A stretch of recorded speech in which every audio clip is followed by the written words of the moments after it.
What's up guys, today I just got a super quick video showing you how to replace the windshield wipers on your 2005 Silverado. So the first thing we got to do is remove these old ones, and it might be a little different depending on the style, but for these ones right here, it just got this little hole right here, and as you can see inside the hole there's like a little plastic piece, and all I'm gonna do is I got a knife. We also have to lift this piece up right here.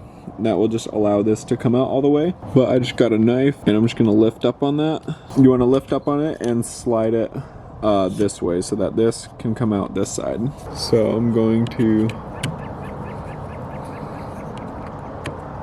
lift up on it, and as you can see, slides along nice and easy just like that. So pretty much how it works is it's just hooked on that piece, and then that little plastic piece is going through this hole in the bottom, and that's just what's keeping it on there. And then the new one, this is just a Michelin windshield wiper. Make sure you get the right sizes. And this one is just gonna slide in here.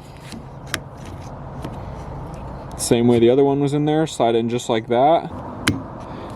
There we go, you'll feel it snap, and then you just wanna snap that piece in right on top, just like that. And that's pretty much it. The other side will be the exact same. And that's how you swap out a windshield wiper. I hope this was helpful. Leave any other video recommendations down below. Thank you for watching and have a great day.